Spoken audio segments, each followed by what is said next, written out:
And welcome to Petite to Queen's Claim Your Career Crown podcast.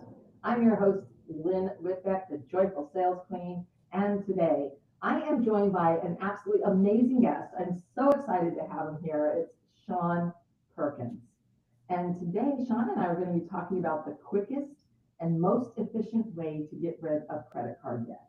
And I have to tell you, I wish I had met Sean when I was in my late 20s. It would have been very helpful because credit card debt can be harrowing to navigate, and finding ways to swiftly escape it can save you huge amounts of stress and money. And this episode is going to tell you how you can quickly kick credit card debt to the curb. And for everyone listening, if you love the show and you get a ton of value out of this episode, please subscribe and leave us a 5-star review. We'd very much appreciate it. Now, I'm going to tell you a little bit of background about Sean. So Sean and I have actually known each other for several years. We're in the same mastermind, and we've become really good friends. He's just amazing. But Sean is a mortgage and financial strategist with more than 30 years in the financial services industry. And for the first 30 years of his career, he specialized in the area of mortgages. But since 1972, Sean has helped thousands of families achieve their dream of home ownership, and he's helped qualify, or equally, I should say, as many families save millions of dollars that would have otherwise been paid to banks, mortgages companies, and credit card companies. And in addition to showing overtaxed business owners and entrepreneurs how to cut the IRS out of their retirement, Sean helps his clients save thousands in interest by reducing or eliminating their credit card debt. And Sean, this is going to be such fun. I'm so thrilled to have you here. Welcome to the show. Hi, Lynn. Thank you so much for having me. It's such an honor to help you and to help your guests. Well, I'm excited for this conversation. And this all started because I read one of Sean's emails. And if you're not, believe me, at the end of this episode, you're going to want to be on his list. And I just went, oh my gosh, this is something that everyone in my audience needs to hear. But let's back up a few steps because, even though your bio is amazing, we didn't get into why and how and what inspired you to get into financial strategy. Well, I got my start in the mortgage business back in 1992. I'm aging myself as if this is not already aging me enough. And I was doing refinances. At the time, I really didn't know anything about it. I had a friend's dad who owned a mortgage company and brought me in, and I got my start helping people refinance their mortgages to lower their interest rate and save money. One of the things I noticed as a very common thing with all of those people that I was helping was they were all overburdened with credit card debt. And so one of the things that I did that was at the time unique to anybody else was I helped people not just lower their interest rate and save money, but I helped them consolidate their debt and save even more money than they thought possible. And so as time's going on, it's only gotten worse. More and more people are getting in credit card debt. They're using their credit cards to supplement their lifestyles in most cases. And so I noticed also over that time that we live lives of cash flow. Okay, everybody talks about cash is king, but cash flow is queen. Okay, cash can be king, but cash flow is queen. If you think about a chessboard, what's the most valuable piece on the board? The king can move one spot either way, up or down. The queen can go anywhere she wants.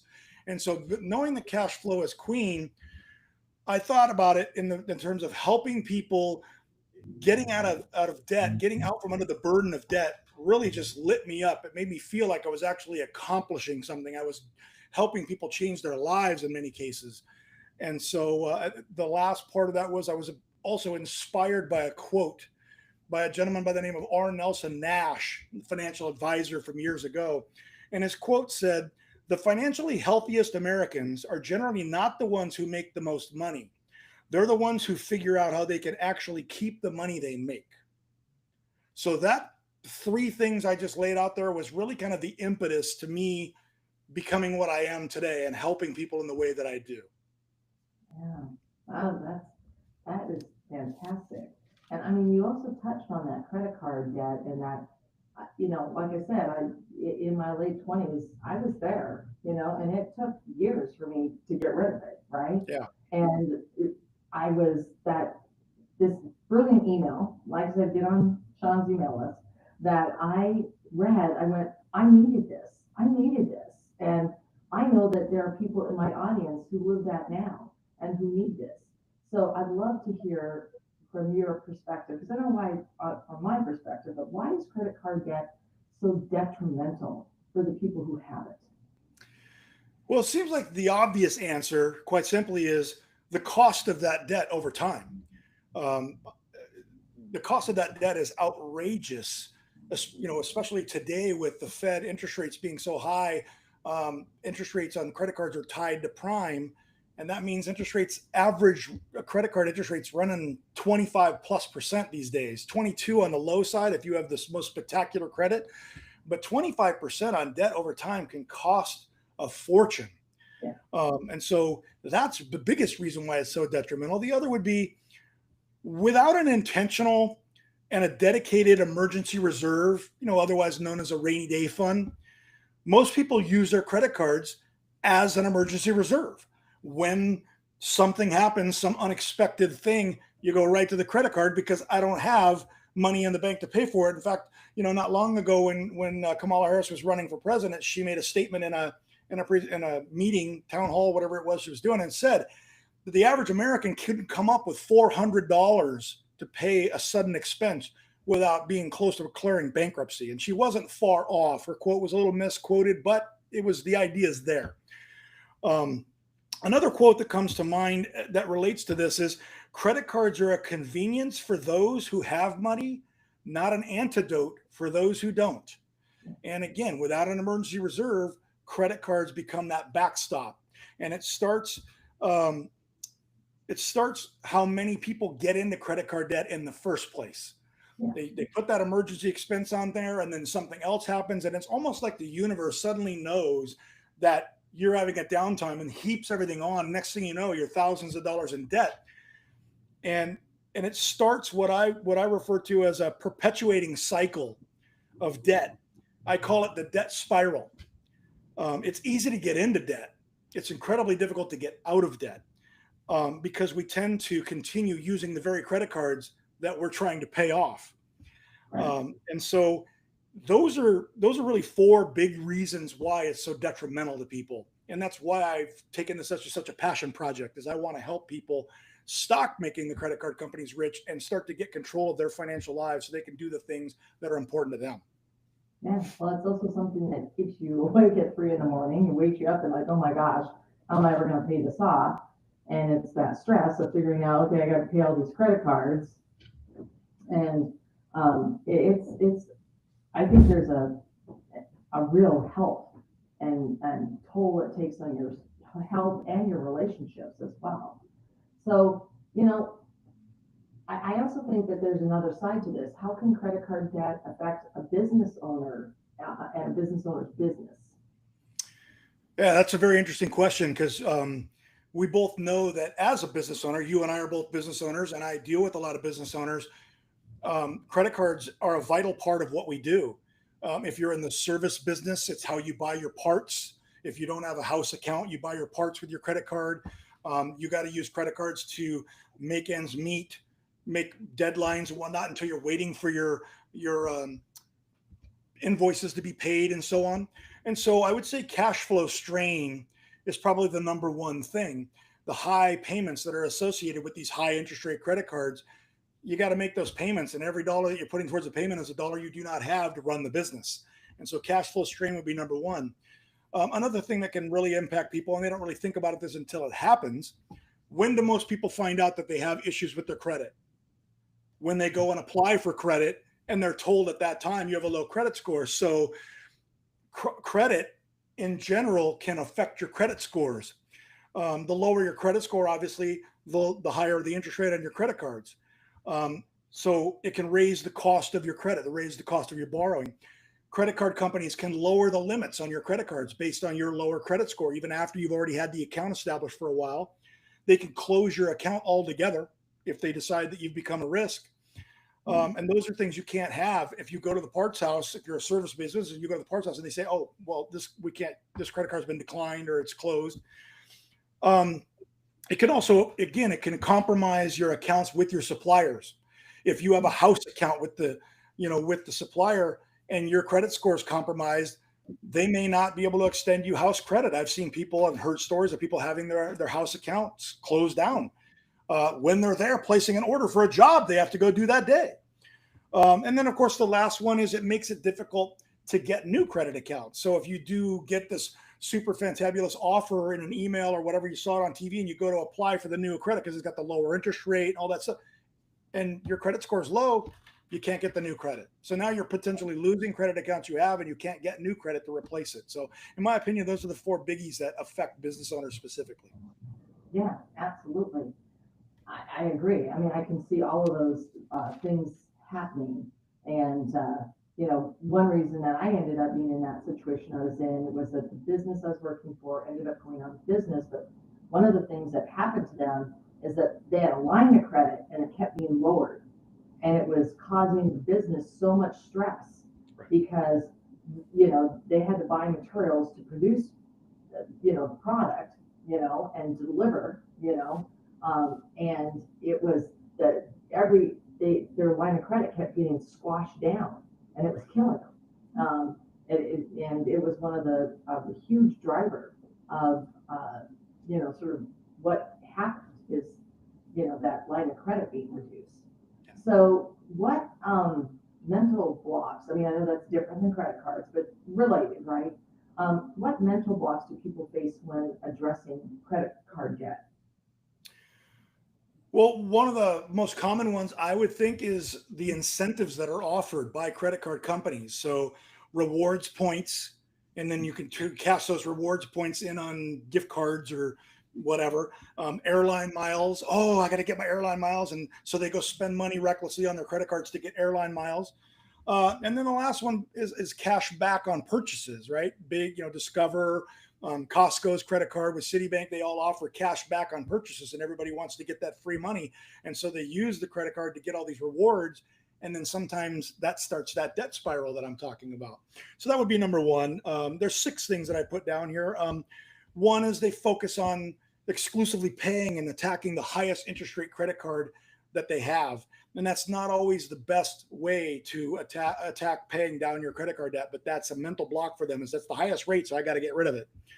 The third one I would say would be, we live in a fast food shake and bake society, in my opinion. And if we don't see results for our efforts relatively quickly, we give up. So if you start sending extra money on a credit card and you're not seeing that balance drop precipitously and you're not seeing that credit card be paid off in full, eventually you just feel like I'm wasting my time and you just quit. And that can be detrimental. Another one would be we focus our efforts on paying off the mortgage. We're so focused, I got to get rid of that mortgage payment. We have 30 years to get rid of that mortgage payment. Why would you focus on paying off the lowest interest rate debt you have, the only debt that you have that has tax benefits to it, and keep paying the 25% credit card? Makes no sense. I would say another is I'll create an emergency reserve when I've paid off my debt. Once I get the credit card debt gone, then I'll have all that money to create that emergency reserve, not realizing that without the emergency reserve, the credit cards are the emergency reserve, so you really never get out of debt. And then the last one I would say is if they do have the opportunity to, say, refinance and include that with a credit card or using equity line of credit, they focus on, I'm taking this credit card debt and stretching it out over 30 years.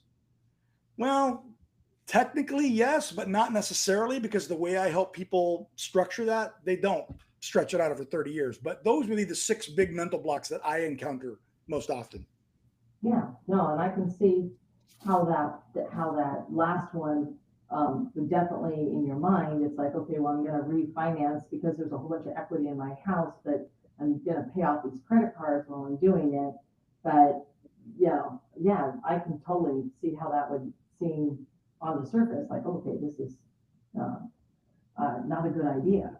Now, well, so I can add one more thing to that is my biggest concern, being the person who might offer that as a solution, is that am I enabling people when I do that? Because if they haven't changed the behaviors that led to the credit card debt, then my getting them out of credit card debt might lead them to just being in the same position 2 years from now because they're still living off of credit card debt. I freed up cash, but that somehow gets used for a vacation or a new car or whatever, instead of using it to tackle that debt. So yeah, I walk a tightrope there. I walk a fine line, and I counsel people on that so they're aware.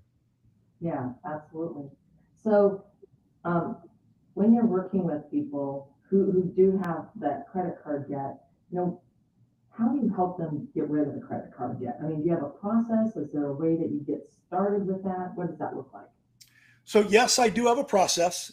Um, that process is I help them evaluate all of the options available to them, look at the various options, because strategy, in my opinion, again, I'm a financial strategist. Strategy is everything.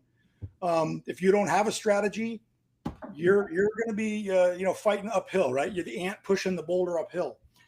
So I look at things like balance transfer offers from credit card companies. Um, are they a good way to go? Do they make sense? I look at debt elimination strategies. You can pay off the smallest debt first, pay off the debt with a 0% interest rate, which is contrary to popular belief, highest payment in relation to the balance. Um, you know, Pay down debt that allows you to continue to access the credit, so that if you do give them the money and then you suddenly need it back, you can get it, versus paying down like a car loan. Once you give it to them, you can't get it back. And then I use something called the cash flow factor, something I created that helps determine which accounts to pay off first. And then, of course, we implement the debt snowball. You might have heard of the debt snowball from Dave Ramsey, talking about once you pay this account off, because I'm sending an extra $50 to that. So it's a $50 payment. I send an extra 50, it's 100. Once that debt's gone, I roll that 100 into the next debt. And then once that's gone, I roll the entire thing, and the debt snowball gets it going that much faster. We look at things like a home equity line of credit. Does it make sense to get a home equity line of credit and consolidate that debt? Or I already mentioned doing a cash out refinance on your house, pulling the equity out of your house through a cash out refinance, and put all of that debt under the lowest interest rate you can, and get that debt relief. That cash flow relief is the most important thing. You can use a reverse mortgage if you're older. You can use a reverse mortgage to pay off the debt.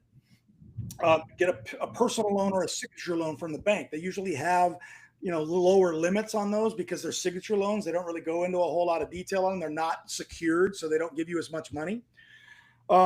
I help people craft a strategy, figure out what's the best way out of all the options available. And then, of course, the last thing is I help them implement that strategy if they want my help. Yeah. Well, I mean, obviously, there's no cookie cutter approach, which I love. And you Right. really are focusing on the strategy that's going to work best for the individual clients. Right. And that's the other thing that makes such a big difference. So for everyone who's tuned in today and they've been listening to this, and I mean, like I said, my younger self wishes I'd known you back in the day. And once I did get out of that credit card debt, I will say that, I mean, I just adjusted my things so that they automatically pay the full balance. Right. So I use them like a debit card, but I do get my points, because I want to get my points. I don't use a debit card, but having that. And the first thing I actually did, I'm going to just digress here for a minute before I ask you the next questions. I actually got an American Express card back in the day when they required you to pay it in full. They didn't have any revolving credit. And it is still my card of choice. And I use it the way I was trained to use it, which is you pay it in full. And one of the things that it helped me with way back is that I would go and shop. Maybe I'd buy a whole bunch of things, bring them back from Nordstrom, and then I'd go, well, wait a minute. I got to pay for this at the end of the month. What do I really need? And I'd reevaluate. And literally that week, I'd be taking half of the clothes back that I had purchased. And because it was that discipline. And for me, that was because I didn't have Sean, right, at that point in time. And that was the way that I did it. And I have to admit that I did do it by focusing on one credit card at a time. And I don't think there's any necessarily rhyme or reason. I don't know how, but I just focused on one at a time to get it paid off. Because I just went through a tough time when that business went out of business. They owed me my my salary and commissions, and I lost all of it. And so, that was sort of a struggle. And And yeah, I had some money in the bank, but then when I got restarted, I was restarting everything, not earning the money I was used to. And it was a struggle, for about 2 years. But after that first year, then I started really working on getting rid of the credit card debt. So that was my story back in the day.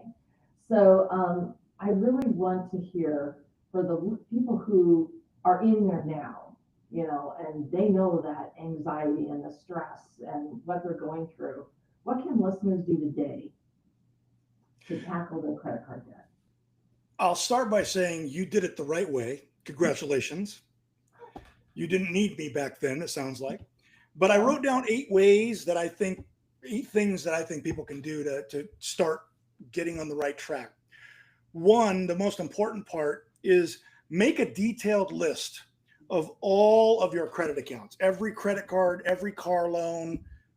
Make a list of it. Include the balance the current balance on the account, include the limit on that account, the interest rate on that account, the minimum payment required by the lender or creditor, what's the actual payment that you make, the finance charge, and then lastly, any new charges on any of those specific credit accounts. If you have columns like in a spreadsheet that have that information, it is incredibly revealing.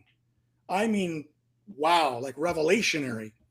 And I think one thing we can say about business owners is that we know that nothing gets done unless you track it.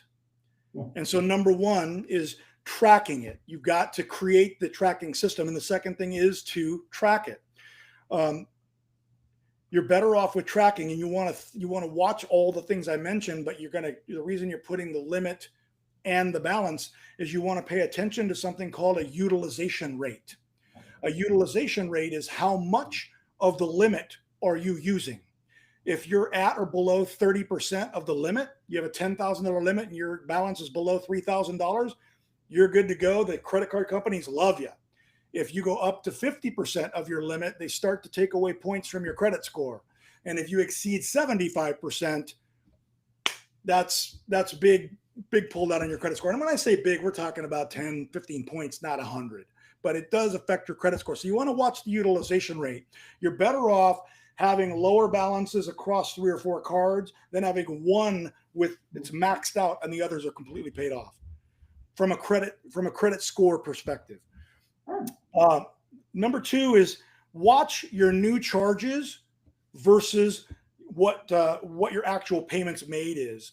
It's not uncommon for people to say, I sent an extra $100 on my credit card. My payment's $100. I sent $200, and not realize they spent $400 on the credit card. So their balance actually went up by $200, and they thought it was going to go down by $100. Number 3 would be stop sending extra money to multiple accounts at the same time, unless it's absolutely necessary. If you've gone over a limit on a credit card and you need to send extra money on that one, that's fine. But don't try to pay off 8 credit cards at once.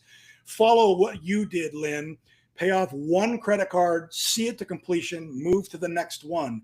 Too many times we're trying to multitask our credit cards, and it's $20 here, $20 there, $20. It doesn't make a difference, but $100 on one does. Number 4 is going to be stop making purchases on the particular credit account that you're trying to pay off.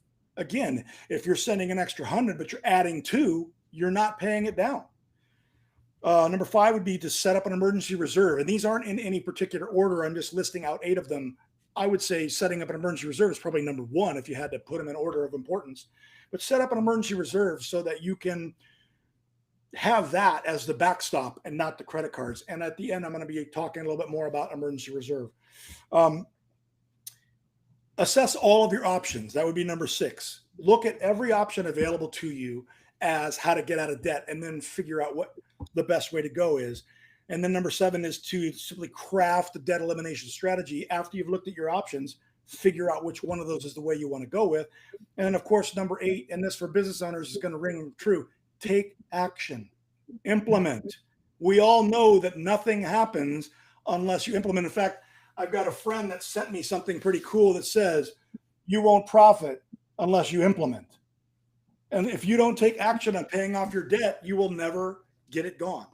So that's my 8 hot tips for how to do something today. Yeah, those are brilliant. Thank you so much. So, as we wind down here, Sean, I mean, this has been such an informative discussion, but is there anything you wish I'd asked you that I have not? As a matter of fact, there is. I wish you would ask me, as we titled this, what is the quickest and most efficient way to get out of credit card debt? The answer to that is to refinance your mortgage and consolidate your debt. You could do that by way of a HELOC, home equity line of credit, or you can do that by the cash out refinance.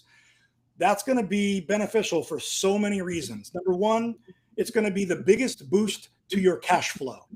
You eliminate the credit card debt, you save 500, 1,000. Right now, I'm doing a cash out refinance for somebody that's saving them over $2,000 a month. That's life changing for a lot of people. Okay. So it raises another benefit is it raises all three of your credit scores within 30 to 45 days. All of your credit scores will go up when all the balances are gone. All credit card debt is gone by the way of the consolidation under the lowest interest rate possible, because mortgages have the lowest interest rate. Now, we all know that credit cards offer a 0% interest rate for a short period of time. That's the balance transfer option. We know that car loan companies offer 0% on a car loan. It's only for a few years. They don't offer that for 30 years. So a mortgage is actually the lowest interest rate debt you can get. Okay. It gives, in my opinion, doing the cash out refinance or the HELOC and getting that debt gone in one fell swoop, it gives people a feeling of accomplishment. I talked about that fast food shake and bake. It's gone. And it also, equally as important, if not more, is it reduces anxiety. You're no longer biting your fingernails every month trying to meet cash flow needs, trying to meet payroll, trying to pay your bills, because that's consolidated and you've saved that money. And then I would say the last one is it allows people to focus on other financial priorities. We all have a laundry list as long as our arms of the things that we want to get done. But if we're trying to pay off the mortgage, we're trying to pay off the credit card debts, we're trying to save for retirement, we're trying to save for the kids' college education, we're trying to save for the daughter's wedding, it can be overwhelming. And saving money by getting rid of all your debt in one shot might just be that shot in the arm that changes your life. Thank you so much. And thank you for addressing the quickest and most efficient way to get rid of credit card debt. I know that our listeners are going to want to know more about how they can connect with you and find out more about you. Of course, of course. But first, I'd like to thank you for this opportunity to help you and to help your audience, to help your listeners. I definitely hope this was worth their time. Some of this is maybe common knowledge and some of it not so common. I hope it makes a difference to somebody in some way. And what I'd like to do is offer your listeners a free report that I wrote that helps them. If I believe that the number one thing you can do is to set up an emergency reserve. I wrote a free report that is about how to set up an emergency reserve, because you're saying, I can't even keep up with my credit card payments. How am I going to set up an emergency reserve? I deal with that in this report. And you can get that free report at Get Sean's Report, GETSHAWNS report.com/rainy day. I think you put it in the chat. It's number one in the chat. Yeah. So that's where you get that free report. And then also, if people are interested in getting a spreadsheet, I've already created an Excel spreadsheet that has the list of columns that I talked about when I said making that detailed list. That you'd have to send me an email and ask me for it, and I'd be happy to send that to you with no obligation at Sean, SHAWN, at Sean Perkins, PERKINS.com. Just put in the subject line, Excel spreadsheet, or detailed list, whatever it is, so I know what you want. Give me your first name and your email address, and I'll send it right back to you. No obligation, no fuss, no muss. But that's my story, and I'm sticking to it. All right. Well, that's brilliant. And I believe that you're even going to have some more goodies that will be coming along. For those of you who are listening to the recording, we're going to have some additional materials that Sean's going to be providing around reducing your credit card debt. I'm really excited for that. But for those of you who join live, there is a whole lot that you can click on and get help with. And I once again truly encourage you to connect with Sean. He's one of the good guys, and he's there to help you in whatever financial strategy you need for your personal or your business. And I can't thank you enough, Sean, for all of our listeners also for joining us today, but especially for you for sharing your deep knowledge. I'm so grateful. Thank you. Thank you so much, Lynn.